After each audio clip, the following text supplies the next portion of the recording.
Een uur voordat Jorrit Bergsma in actie komt op zijn laatste wedstrijd van dit seizoen, komt hij op zijn derde gemakje onderin. Het is dat hij net in bij hem heeft, of zou je denken dat Bergsma zijn hoen onder het uitletten is. Het lijkt het wel dat ik je een vroegtitel op het spul zit. Nee, maar het was hoe je het net zei, hè.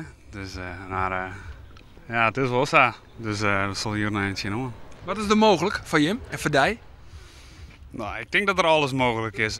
Want hoe het podium direct uit komt te zien, het seizoen is hoe dan ook al slaggen voor de BAM-formatie. Want of het nou het NK Marathon op natuurreis is, of de lange afstand bij het NK afstand, of het Nederlands kampioenschap marathon op kunstijs, de wichtigste titels die in dit seizoen naar de formatie van coach Jillet Anema.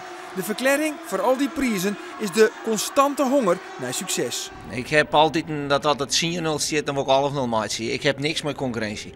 Ik vind spannende wedstrijden vind ik helemaal niks aan. Ik wil gewoon winnen. En het seizoen is nu al meer dan slaggen, maar het kan zelfs nog mooier worden als er een vroegtitel bij komt. De concurrentie komt van de jonge Amerikaan Jonathan Cook. En Cook riet een knappe tiert, 13 minuten, 12 seconden en 66 honderdste en zit er mooi krekt boppen zijn eigen PR. Maar dan is het de beurt aan de molie van BAM. Jorrit Bergsma neemt het in de ene laatste rit op tegen ploegenoord Bob de Vries.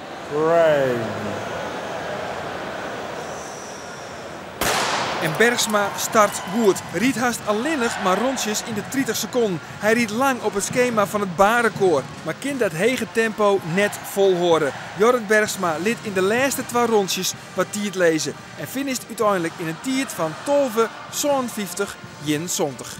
Ik ben gewoon veel om lekker te rijden en gewoon het maximale uit mezelf te halen in je hoed. En dat liep het toch lang, het baanrecord te winnen?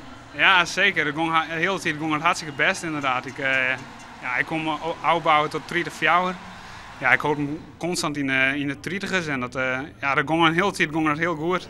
Maar is de tiert van Jorrit Bergsma genoeg voor goud? De enige die Bergsma nog van goud oorhoren kan is ploegenoord Bob de Jong. Zijn eerste vroegtitel helde de Jong in 1999.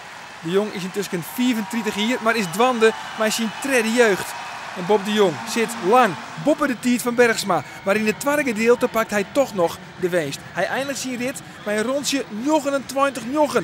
Fenomenaal. Bob de Jong finisht in een tiert van 12:53:91 en is dit mooi haast 4 seconden rapper als Jorrit Bergsma. En toch twijfelde de Jong heel voor het 10 kilometer of hij Bergsma wil verslaan zou. De twijfel die zat er op een gegeven moment in. En op dat moment had ik even een dipje in mijn race. En terwijl ik zeg maar negatief dacht van ik ga het niet redden, dan reed ik eigenlijk mijn snelste rondetijd. Dus misschien moet ik vaker negatief denken. Je bent zo langzamerhand een fenomeen aan het worden. Ja, goed. Die titels die staan en die worden gewoon iedere keer weer uitgebouwd. En het is gewoon fantastisch om op het hoogste niveau te kunnen presteren en winnend af te kunnen sluiten.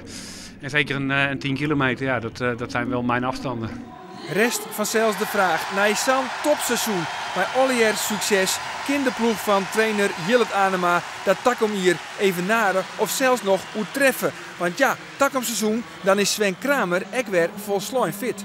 Sven Kramer had die voor mij een paar 10 kilometer in de rit net verlend. Sven Kramer, we hebben nog een keer in de rit, 6 keer won. Hij is net ook zo fris nog. Dat jouw er zelf weer om. Als je misschien je wil het 10 kilometer rijden. Op een 5 kilometer die hij er al.